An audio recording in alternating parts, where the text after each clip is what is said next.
সুনামগঞ্জের ডিবি পুলিশের অভিযানে ৪০ বোতল ভারতীয় মদসহ এক মাদক কারবারিকে আটক। গোপন সংবাদের ভিত্তিতে সুনামগঞ্জে গোয়েন্দা পুলিশ অভিযানে ৪০ বোতল ভারতীয় অবৈধ মদসহ একজনকে আটক করা হয়েছে। রবিবার বিকেলে ডিবির ওসি মোহাম্মদ আমিনুল ইসলামের নির্দেশে ডিবির এসআই অলোক দাস, এএসআই নুরুন নবীর নেতৃত্বে ডিবি পুলিশের একটি দল গোপন সংবাদের ভিত্তিতে সদর উপজেলার ইকবাল নগরস্থ এলাকার অভিযান চালিয়ে ভারতীয় AC black, royal stage, royal green জাতীয় অবৈধ ৪০ বোতল ভারতীয় মদসহ একজনকে আটক করে ডিবি কার্যালয়ে নিয়ে আসা হয়।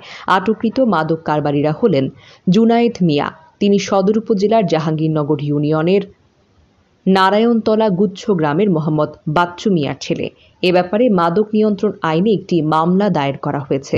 এ ব্যাপারে সুনামগঞ্জের ডিবি পুলিশের officer in charge OC Mohammad Aminul Islam মাদক উদ্ধার এক মাদক কারবারিকে গ্রেফতারের বিষয়টি নিশ্চিত করে জানান, সুনামগঞ্জের সুযোগ্য এসপি মহোদয়ের নির্দেশে যে কোনো ধরনের অপরাধ দমনে ডিবি পুলিশের প্রতিটি সদস্য সচেষ্ট রয়েছে।